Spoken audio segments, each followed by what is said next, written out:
Hey guys, hey! Welcome back to my channel. This again is Graveyard Flowers. Once again, it's an absolutely absurd, ridiculous, stupid name that means absolutely nothing. It's just the name of a scented candle that happens to be sitting right next to me.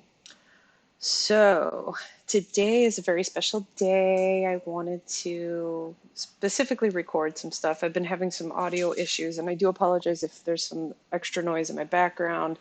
It's a really beautiful, lovely day outside. It's like 80 something degrees. It's gorgeous. The wind is blowing. It's just a beautiful, beautiful day. I, however, am not feeling so hot, but today is a very special day for me. Today marks 11 years since I had my Roux-en-Y gastric bypass, April 27th, 2011. So it's a very proud day for me because, unlike certain foodie beauty people, um, I actually do like myself. Actually, I more than like myself. I love myself because I had gastric bypass. I decided to take control of my life and my health, and I went through with it. It was one of the scariest things I've ever gone through in my entire life. It took me years to decide to actually to do it. Once I saw my mom pass away from obesity-related illnesses, and she was a nurse, she didn't take care of herself, and it led to a very horrible ending for her. My father was also the same. He was obese. He was a large man. He died of a heart attack at only 38. So, anyway, not to try and trauma dump, but to make it more of a happy day, it was my parents teaching me that actually got me to make that change. And I had been obese my entire life. So the youngest that I remember being bullied for being obese was probably about 7 or 8 years old. I continued to just pack on weight. And I was also very tall for my age, too. I was a big baby, like literal baby, when I was born. I was almost 9 pounds. I was a very large baby. Um, when we were growing up, everybody thought my older brother was actually younger than me because I towered over him for a very long time. I was also much bigger. So I went through my fair share of feeling like I was being shamed for being fat. And yeah, I was bullied. I was very much bullied growing up, and it hurt. And it actually, but the thing is that it shaped who I am. So as part of this, I just want to say this is not intended to incite any kind of harassment or bullying, um, no shaming. Everybody is different. Every human is imperfect, and we all need to understand that. I tell people all the time that if I was perfect, my name would be God. Just let that sink in for a minute. No human is supposed to be whatever deity. I'm not really actually a religious person. I was born in the Roman Catholic faith. I was baptized into the Roman Catholic faith, but I'm more of a spiritual person. I'm agnostic. It's not that I don't believe, I'm just not sure what I believe or what I believe in. So, whatever you choose to believe in, whatever you worship, that's absolutely 100% okay in my book. Okay? So, moving on from my special day. So, as I've noted in other videos, yeah, by profession, I am a nurse. I am not attempting in any way, shape, fashion, or form to diagnose, treat, suggest treatments, anything like that. The only medical advice that I give to anybody is if you have any kind of medical concerns, please see your doctor immediately. If it's an emergency, call 911. If you just want some general information, it doesn't hurt to Google things, like if you might have forgotten like a little bit of an instruction, but really prefer you not to use Dr. Google, please. Don't self-diagnose. Go see your doctor. Call your doctor's office. Your nurses at your doctor's office can instruct you, like if you forgot what a particular medication was for or how to take it. They can instruct you what it was for, and how to take it. Now, here, what I usually do try and do is if I do have anything medically speaking to say, it is in regards to the people that are speaking on screen. If they mention something, I am not diagnosing them. But I can educate us to, if you don't understand what diabetes is or how it affects the human body, I can educate you on that a little bit because I'm good at putting things from the medical terms and using, sternocleidomastoid muscle and just saying, it's that big thing in your neck. I can dumb it down for you. But anyway, so where we were last time, and I don't even want to put my nursing hat on this time because I really think in that last video, if you guys made it to the end, which I'm pretty sure nobody probably did, but I don't care. At the very end, we're asking Chantal, when she was in Cuba, had mentioned this, and I watch a lot of the reaction channels, and nobody seems to be focusing on this. Nobody seems to be focusing on this, and it's bothering me. And it's been bothering me for a very long time, which was kind of the subject of the last video. But just to bring you up to speed, she went and filed the police report back in February, right? So she wanted to have Nader taken down. She was upset. Of course, later on, she admitted that she only did it because she was upset, that she really would have stayed with him and let him treat her like garbage if it wasn't for Dee Dee.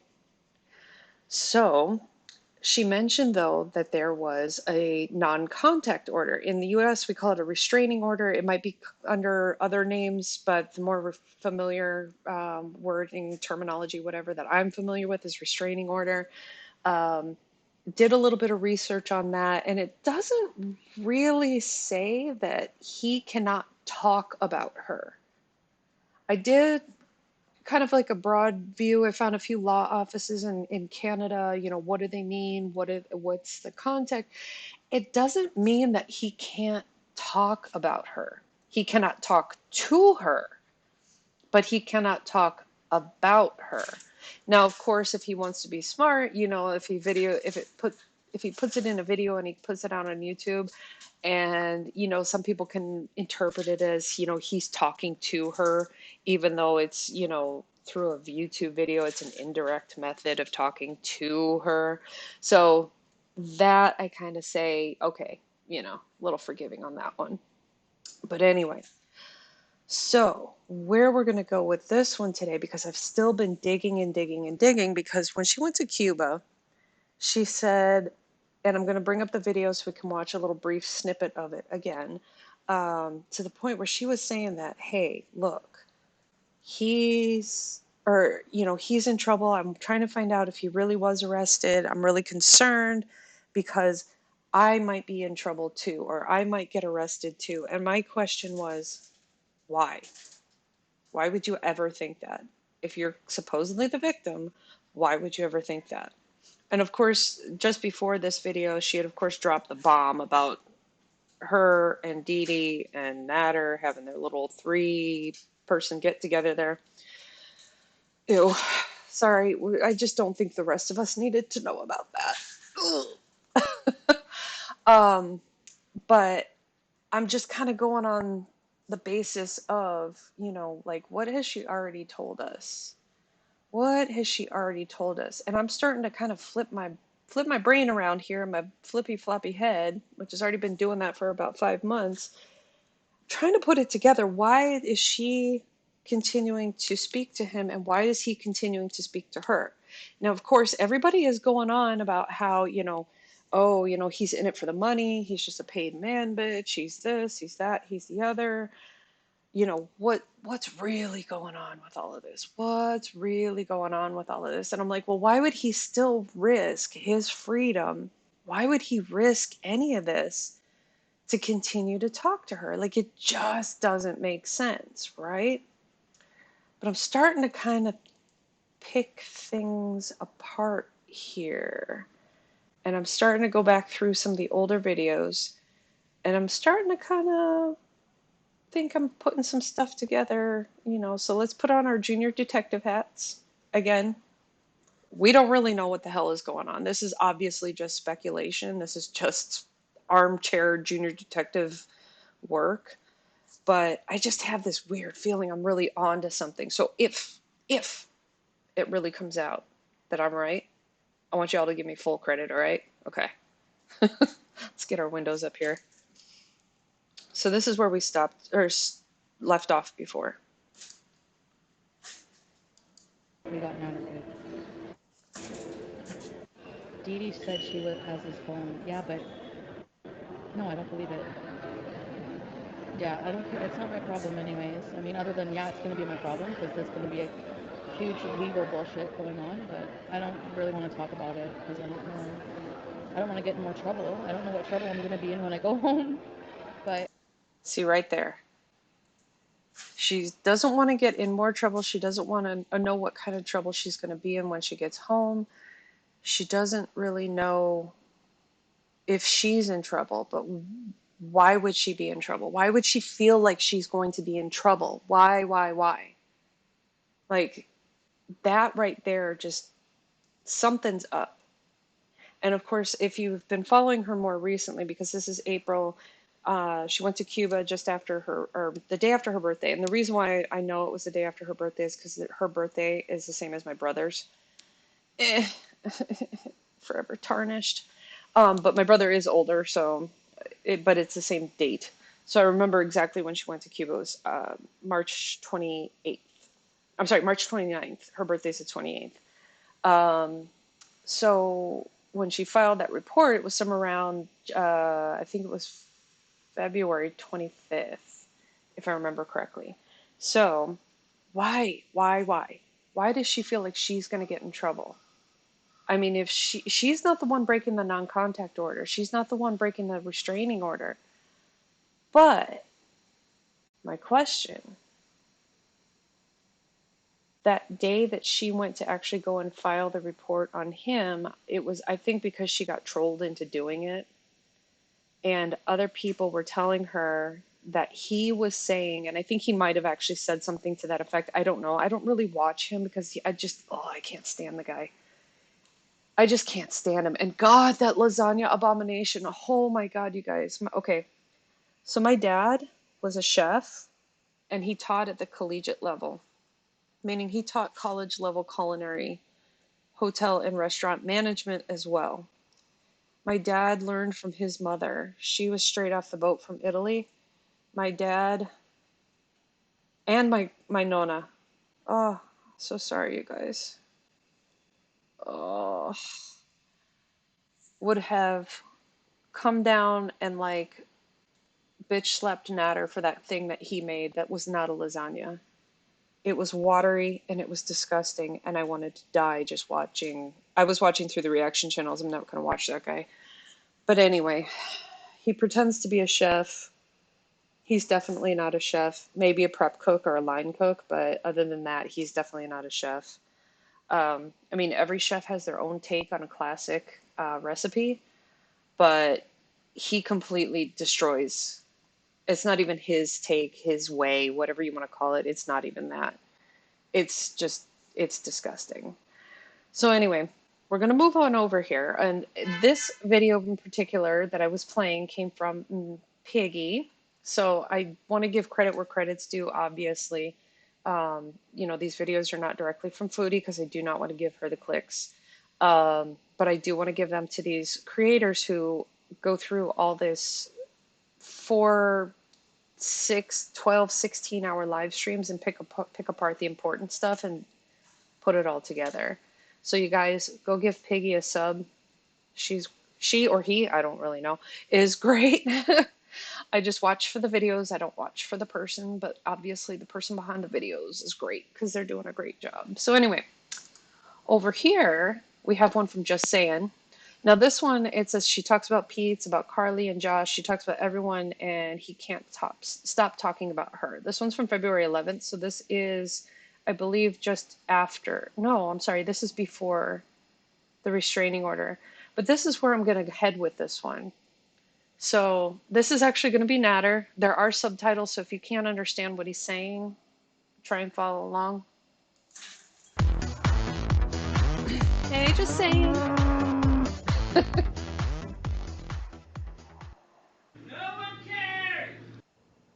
You go make video and whatever you did, orgy, whatever you did, it's your life. Why you talk about me? She make Carl her friend, Josh her boyfriend. Now when they hear me, they think I'm a bad person. I'm the one who bad. No, you don't know her. You don't know how she talk about you with me. Okay, so right there. Natter just said, she goes and meets the girl and her boyfriend, meaning Carly and Josh. Um, and then she talks about Pete's, and then basically saying that to them, she makes Natter look like a bad person.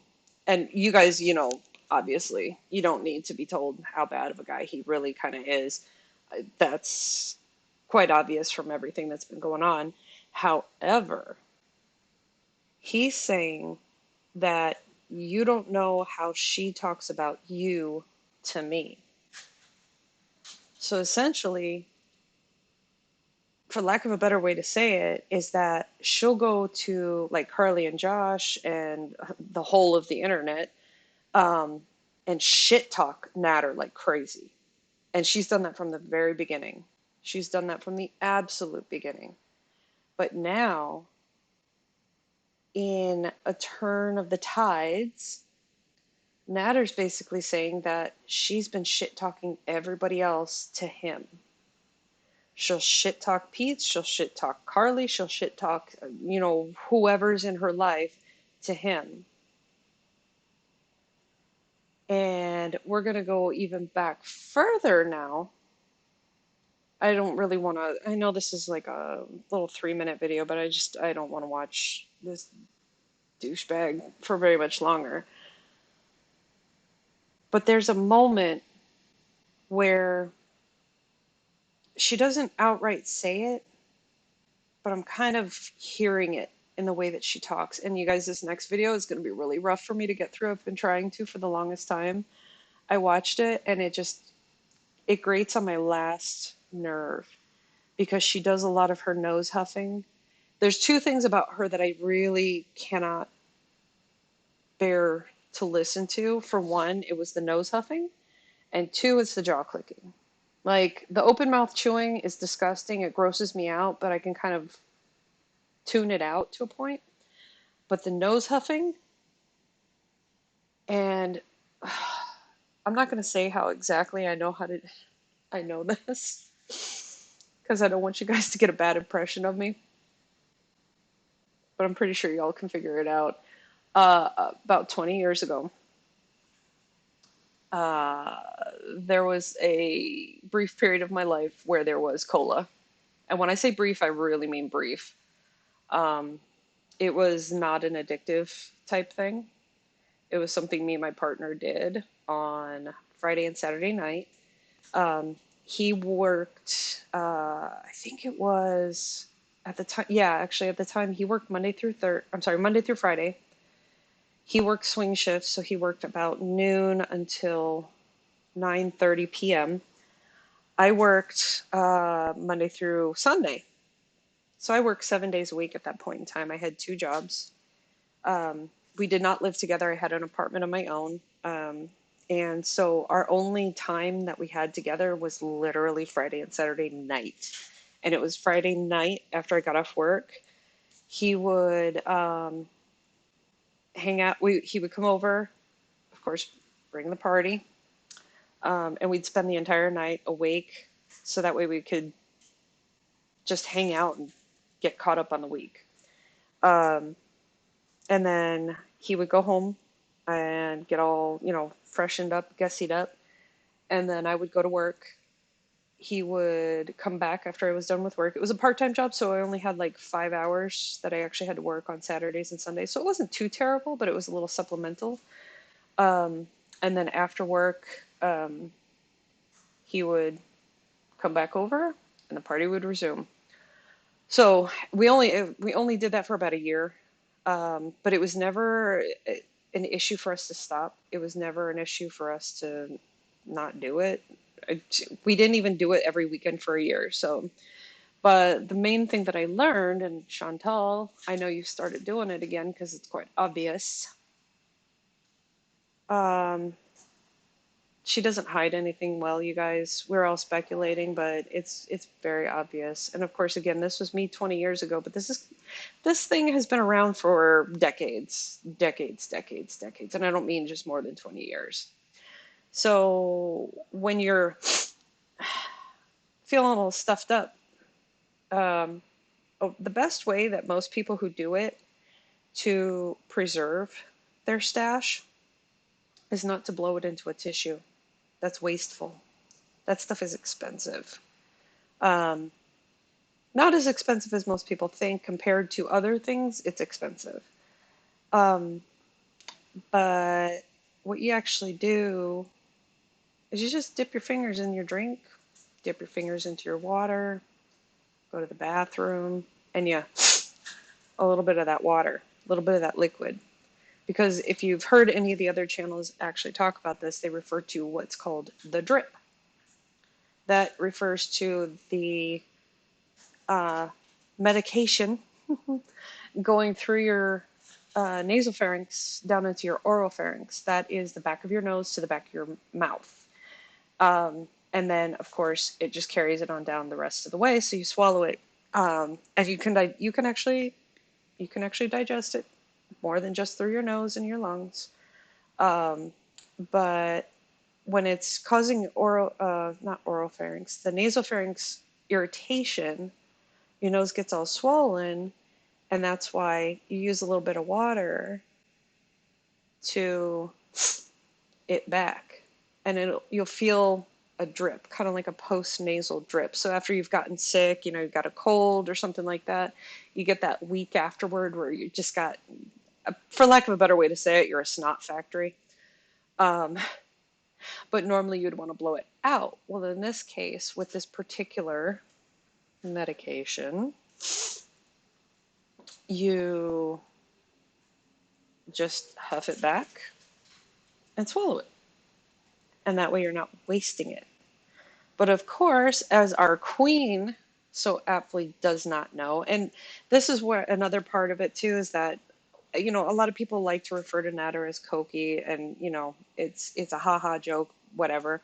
I get it. I really do. And it's funny to actually call him that. But to be honest, from everything that she was saying from the beginning, she was actually saying that, yes, he supplied it to her, but I think it was more of a, hey, do you do this? And she's like, in her past, she admitted that she did it in her past when she was more of a party girl. But in this sense, I think it was just kind of like, hey, let's have some fun, let's party. And then they kind of, when you don't know the person and you want to kind of offer it to them, or you want to do it yourself and you don't want them to judge you, you just kind of, hey, so how's this? You kind of test the waters a little bit. And of course, they both found out they had a mutual, okay, let's party together with this.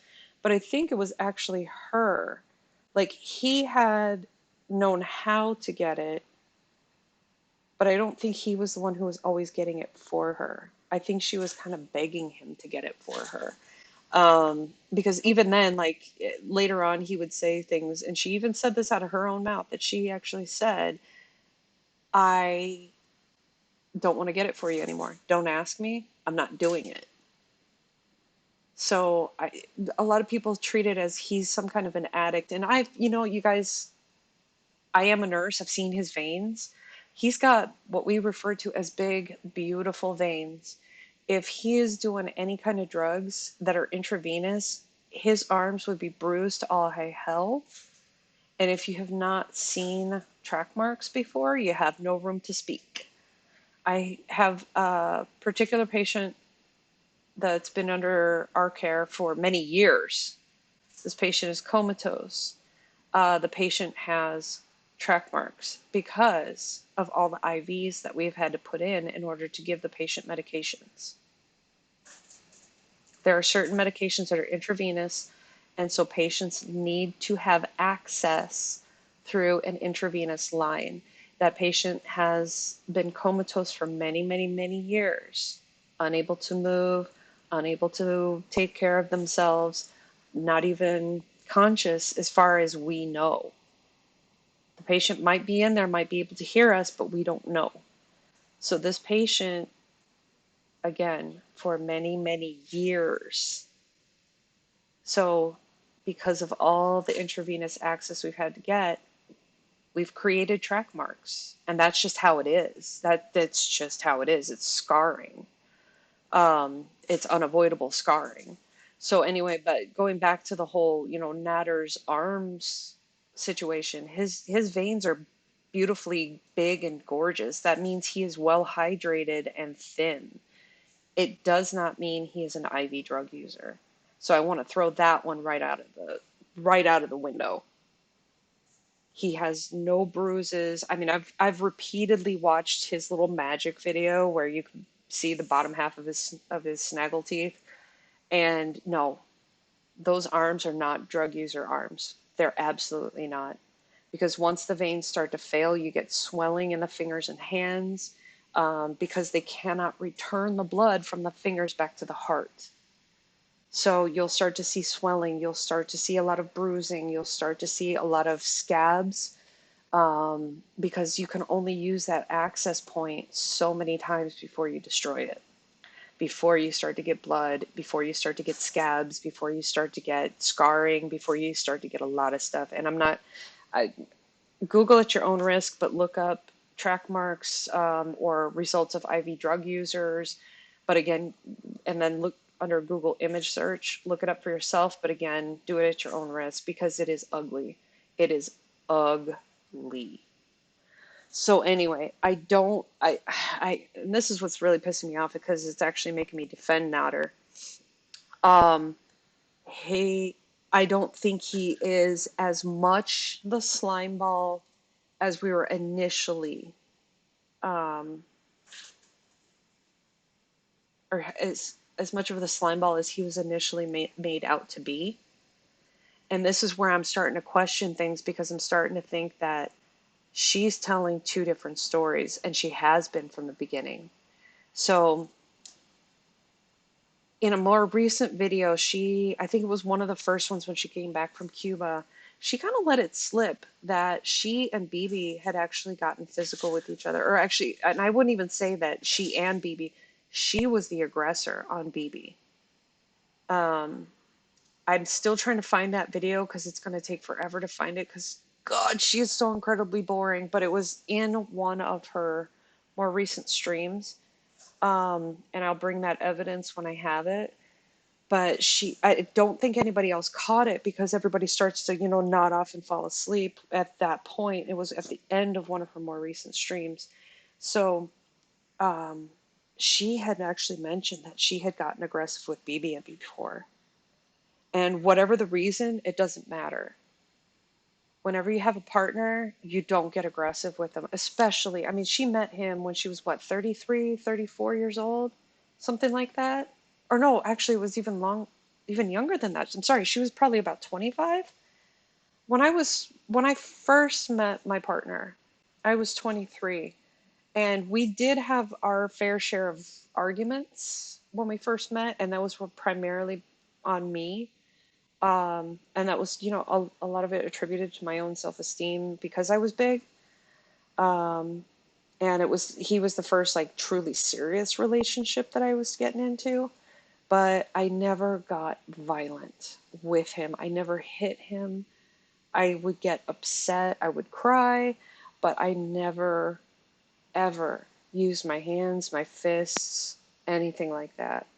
So again, I'm thinking that Chantal from the very beginning was telling us one story and telling Nader a whole other story about the people around her. We'll get over here. Again, this one is going to be from Just Saying. Oh, please bear with me. So this one, actually, it's really a good one.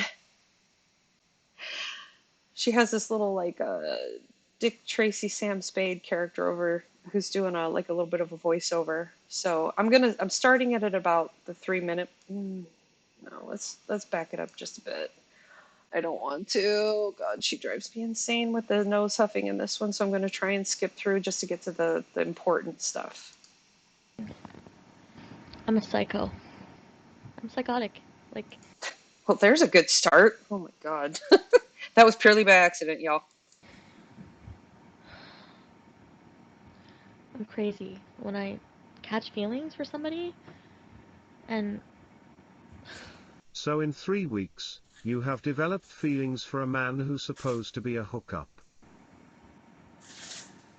I can't. I don't know if I'm overreacting or if I'm being like.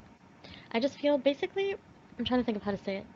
I know because of how I'm affected by like, I don't want to get hurt. And I just feel like I know I shouldn't be in a relationship or committed with somebody. And I know like I need to like,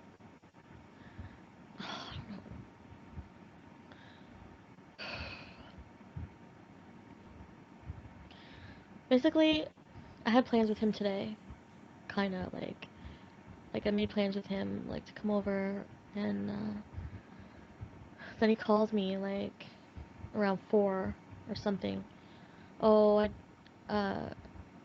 one of my really good friends is coming down from like Montreal and he's staying at his cousin's for 3 days and he wants to take me out. We want to go out. Like I want to see him. So I'm just like, okay, what about me? What about you? So this is what just irritates me. And she's going to establish this. They've only been together, or they've only known each other. I didn't even say together. They've only known each other for 3 weeks. They've seen each other every single day for 3 weeks. His friend pays a surprise visit, and now Montreal to Ottawa or Gatineau is about 2 hours one way. So it's not that far. I mean, like for me, when I have to travel back home to see my family, that's an entire day's worth of travel because you got to get to the airport and then you got to fly 6 hours or 5 hours. I can't even remember which way it is. Anyway, and then you got to gather up all your crap and then you got to get on the shuttle. You got to rent the car. You got to get all the way out to where they live, which is yet another hour away from the airport. For me, it's a pretty big trip. But he just has a friend that's coming to visit. He wants to see for one day. Okay. And I feel selfish. It's not just that. It's just like it sounds like an excuse to me. It sounds like an excuse, like it's COVID. Okay, and this is another point. So when this was actually going on, I think, yeah, this she met him April 21st of 2021. April 21st of 2021. And this is one of those things that where my nurse hat goes back on because this enrages me. She's doing all this Tinder dating, she's doing all this crazy hooking up with random people in the middle of COVID, and here she is complaining about Nodder doing the same thing with somebody he actually knows, right?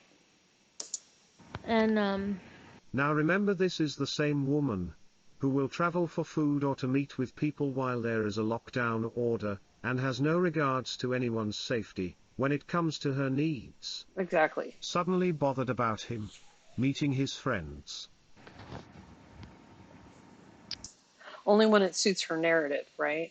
Only when it suits her fucking narrative is it okay that she gets upset and uses that against other people. So right now we're actually going to fast forward. So this million-year live stream, you can see she's the many incarnations. So she moved from the filthy llama. She's now in the kitchen, putting on her face, pretending like she's not gonna go somewhere. Here she is. Oh, look, she's changed clothes. This is all in one stream, you guys. This is all in one effing stream.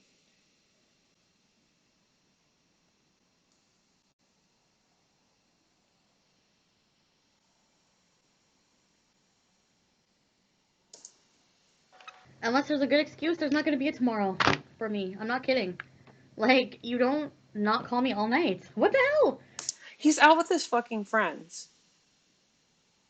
If he was at work, would you text him a million times over and over and over again, knowing that his work policy was that they can't be texting or calling? Or, I mean, at my job, we're not allowed to have our cell phones on us. We still do, but only because I have a dosage calculation calculator for 4 o'clock in the morning when I'm making my last rounds, okay? Cut me some slack. Doing math at 4 a.m. sucks. But we keep our phones on us at work for particular work-related purposes because sometimes, we need a dosage calculator. Sometimes we need something to just double check, a random rare illness that the patient has and you've heard of it, but you don't know what it is and you want to look it up, and that's the way you do it. because you don't always have access to the hospital computer that gives the absolute, we have special programs in every hospital that we use so that if you have a question about a medication or if you have a question about a side effect or if you have a question about a disease and you want to read up on it a little bit more, totally can. The problem is when you're in the patient's room or when you're walking up and down the hallway because you're too busy, you don't always have time to sit down at a computer to look it up.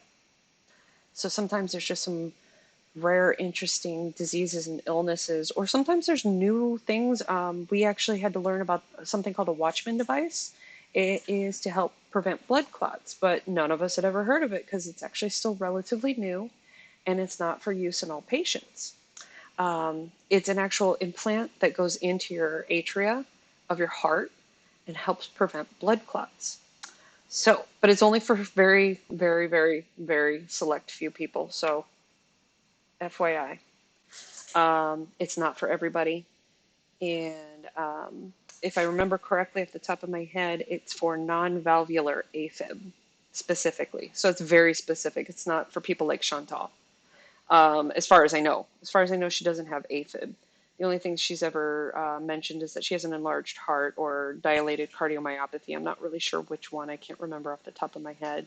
But she did say something about her heart enlargement, which dilated cardiomyopathy is basically kind of the same thing. But back to the Watchman device, my best friend in the whole entire world, they wanted to implant one for her mother. And I already knew about what it was because when I was in the hospital, we had patients who've come in and they said, oh, yeah, they have a Watchman device. And we're like, what the heck is that? We didn't know. So we actually had to look it up. And there's a hospital computer where we can look it up. We don't have access to the internet, but we can look things up if we need to. And it's kind of cool. So anyway, um, yeah, where was I going with that? Oh, yeah. So basically, but it's not like we're standing there texting our loved ones over and over and over again. Um, if Nader had been at work or, like if he was on the job, if he was, someplace where his phone had died, if he's just out with his fucking friends, just because you text him over and over and over again. And guys, remember that she has known this man for 3 weeks and they are not a couple. She has known him for 3 weeks. 3 weeks. And she is texting him like a psychopath. How can that even happen? You're not even thinking about me? Like, no, it doesn't fly with me at all. How dare you? Think of yourself, only think of me. Sure, Jen. Let's go buy some. I need to calm down. Okay, so we're going to fast forward here. Can I have a large pink lemonade one, please? Okay. That's everything. Please. Thank you. Don't I look nice? Don't I look beautiful in the light of the drive-thru? Okay, what I'm gonna do is end the stream, restart my phone, go buy the thing, go home, and we're gonna blaze, okay? I'm gonna buy a couple pre-rolls, go home. So, it's gonna take a while to get there, it's kind of far. So, I know, basic. I'll be back, because I didn't even drink it. I don't like it. I couldn't find the weed shop, so I didn't get anything. They close at midnight. Like, my GPS led me to, like, some weird spot. I don't know. I was just like, what the hell? This is not where it is, you know? I went by his house. Right there. So she has her GPS on to take her to some kind of weed dispensary. Oh my God, I can't even talk. She'll go to some kind of weed dispensary in the middle of the night. Her GPS just magically puts her near where he lives. So she's already stalking him. 3 weeks. 3 weeks. And it, like, the story is so completely transparent. Like, how stupid do you think people are, Chantal? Like, how stupid do you think people are? Because what the fuck? Just what the fuck? Yes, the GPS took you mysteriously to the house of Mattress Paradise. I wanted to see if he was home, if I could get my stuff. So, She wanted to see if he was home so she could get her stuff. So that's another part of it. She keeps leaving shit behind. She keeps leaving stuff everywhere to give her an excuse to go back to get her stuff. And it's always something. It's always something to get her foot in the door, whether it's Pappy, CPAP rescue mission, um, whether it's her drugs, whether it's her clothes, her TV. She always figures out something to leave there. Always. so I get there. No, like, I don't think anyone was home. I don't know. Like, he has his room, which was dark, but I mean, if you're in the room with somebody, it's gonna be dark. I didn't hear any noise. His kitchen light was on, the door was locked, but his kitchen window, like I could see inside, and I could see his kitchen table. There was like still everything on it from like the last time I was there. So, um, I didn't really notice my edibles though. I couldn't really see that well, but there was like stuff all over the table, and that's where my edibles were. But she is not a stalker, you guys. That's how she knew his door was locked, and everything in the kitchen is exactly where she left it. Right there. She tried the door. She tried to break and enter under the guise that she just wanted to get her weed. She's creepy. She's absolutely creepy. So I'm just gonna kind of leave it there, is the fact that, like, for real, you guys, like, this is dangerous. I don't know how else to really say it. Like, she's spinning this story and has been for over a year to make herself look like the victim. And we've all known that. We've known that for a very long time. But it's at that point where I can't even form the words. It's just, I'm starting to get that feeling that she is actually stalking him and that he has, or Dee Dee, I'm going to throw it this way. It's either Nada or Dee Dee have countered her non-contact order with a non-contact order to her. I don't ever think that that three-way ever really happened. I think she probably actually tried to get him to talk to her multiple times in multiple ways, and because he wouldn't maybe text her back, she drove all the way to Montreal and they wouldn't let her in. I think she actually did show up at Dee Dee's house and they would not let her in. And of course, a lot of us were saying that, oh, we should have Dee Dee, file a report, file a police report, file whatever kind of report, blah, blah, blah, blah, blah, against Chantal because of everything that happened during that god awful drunken rage in Cuba. But I have a feeling that it was already in place. So I'm going to end it here. I'm going to go take a walk, hopefully. I'm just waiting for my partner to get home because he's kind of my walker, my wheelchair, my crutch, whatever, because I can't walk right. So I'm going to go take a walk. You guys, I want to end it here. Let's just all make a promise to each other that we're going to do something really good for ourselves today and every day. It doesn't matter what that really good thing is. You could take a nice hot bath, hang out with your children, write something in your journal, eat that extra little piece of chocolate that you have that's been laying around and you've been saving it for a month. Just do something good for yourself today. It doesn't necessarily have to be perfectly healthy. It could be good for your mental health too. But yeah, let's see where this is going to go. I'm still digging around, you guys. We'll see what happens. Have a wonderful day. Get out, get some sunshine, take a deep, fresh breath of air, and please remember, do not be like Chantal.